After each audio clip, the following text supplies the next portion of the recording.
another summit climbed, another trig point. This is the summit of Harry Hood, and this is not an Ethel. I think I fooled you there, didn't I? So here we are at Harry Hood. We're climbing up to Mill Hill, which is this smaller summit.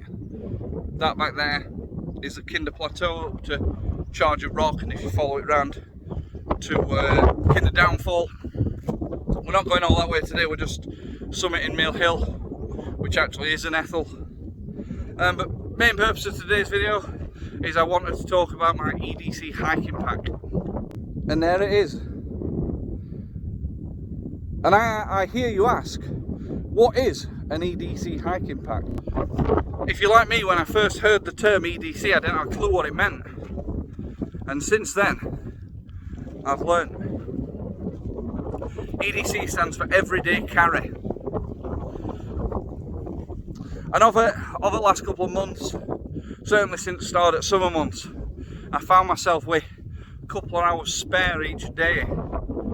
Not every day, but a good number of days per week. A few hours spare, and I thought I'd go for a walk. And on them walks, sometimes I thought, I wish I'd have brought my walking poles. I wish I'd have brought me, it's raining, I wish I'd have brought my waterproof jacket. I wish I'd have brought a bit more water. I wish I had my water filled with me. And there are all these different things that I wanted to have with me, but I inconveniently never had on me.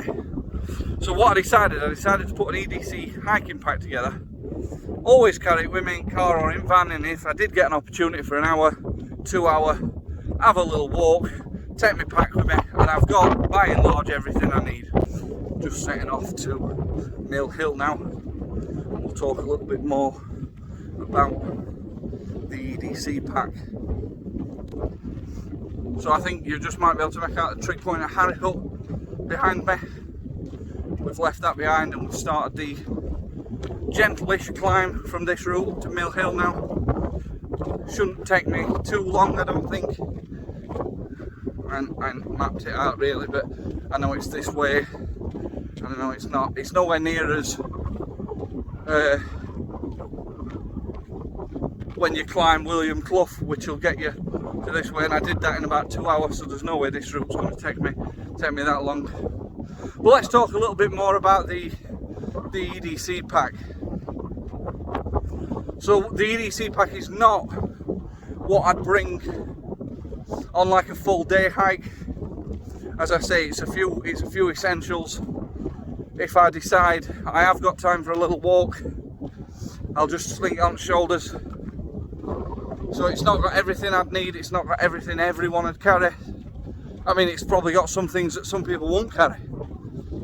As I say, it's just what I found over the last 6 months that at certain points I wish I'd have had with me. So I thought I'd just mention that to you, and when we get a bit further up I'll get it unpacked and show you what is in it. I were hoping to collect a bit of water here, but as you can see, dry as a bone. Nightmare. I've got enough on me. Luckily, I carry some in my EDC hiking pack.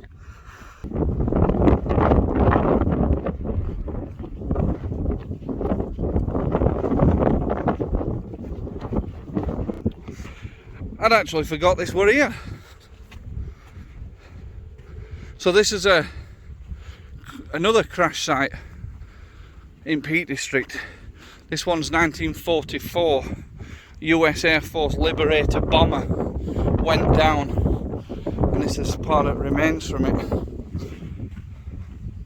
Not quite as well known as the B-29 Super Fortress, which is up on Bleaklow, but still pretty well known. But I'd kind of forgot we were passing this today. So just it's a bit of a shame I've not got the drone with me. There's actually not quite as much as the B-29. Little poppy there for remembrance. There's a few bits, bless them. Like, remarkably in this one, the crewmen actually survived. I don't know if there were only 2 crew on board, or if only 2 of the crew survived. But it's still pretty remarkable that anyone survived, considering how little of it there is left. Just a quick look anyway. Ken Blakeman. So we're at summit of Mill Hill now. That climb up to Kinder from here after I climbed William Clough was soul destroying, but I've had such a gentle climb now it looks actually as though it was quite easy. There's the cairn at top of Mill Hill and the little way marker for the Pennine Way. So let's have a look at this EDC pack like I said we would.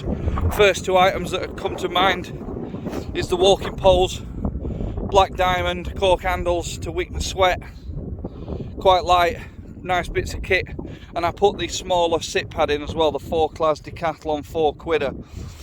I have a bigger one, probably a better one, fits me better, but it don't fit in the smaller pack, so I've left that behind. So Berghaus 24/7 25 litre pack, can fit a water bladder in there. I choose not to, I don't like messing them out, washing them out. I have a little hiking snack pocket in there, a few little bars, fibre ones, and I think there's an apple in there today as well. There my snacks one going. You can see a 850ml smart water bottle in this front pocket. We've got his battery pack, always keep that charged up. A couple of cables depending on what, if I need to charge, what item of kit I need to charge. First item out of main compartment quite often is my Berghaus fleece. I'm more of a fleece man, a bit bulkier than like a down jacket or whatever, but I like them. I've got my little Lumo backup light if it ever gets dark. Front compartment, not really in here today. Just my car keys. In fact, my head torch should be in there, but my Alp Kit brew kit, all in one little cooking system from Alp Kit, 44 quid or something like that. I think I paid. Boil up your water, make a warm up your meal. Nice little bit of kit to keep handy. I'd stop video, my trekking pole fell over. So going a bit further in, my Frog Tog waterproof. Everyone knows how much I love them.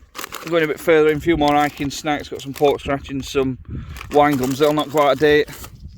My Petzl head torch, Petzl ticker, core battery in there, rechargeable, in case it gets dark while I'm out, you just never know. Castodine water filter, if I want to top up while I'm on trail, no good to me today because I haven't found any water. And then, I've got a dry bag with cup, baby wipes, a couple of ready meals in there. Well, in fact, we'll have a look. This is what I'll use as my rubbish bag as well, but in here I've got a little my Seed Summit cup.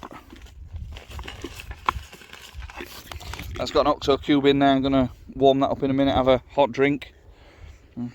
Quite like an OXO. I've got a spoon. If desperate, can double up as my digging tool if I need to. So that's a very quick rundown of the EDC Hiking Pack. At some point, every single bit in there I've wanted or needed on a previous hike. I think the total pack weight comes in at about 4.5 kilo, maybe up to about 5 if the walking poles are on. Sometimes, you know, if I'm wearing my fleece, I'm wearing my waterproof, the hiking poles are on, I've drunk most of my water is down to about 2.5 kilo.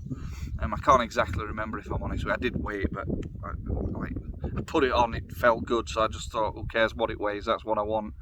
There's a few things that I've actually forgot to bring, so much been in EDC carry. I forgot my pocket knife. I needed to cut some cable the other day at home, and I've left it in garage. I know exactly where it is, but that should be in there.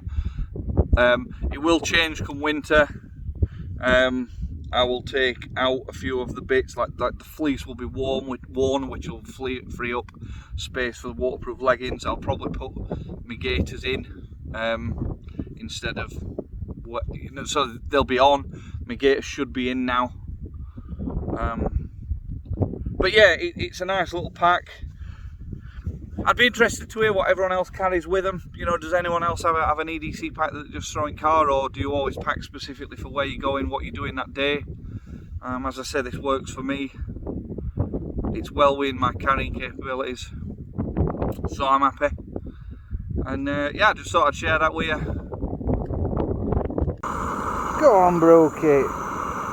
Steaming like a good one. That's my little area where I've had dinner. Always remember, leave no trace.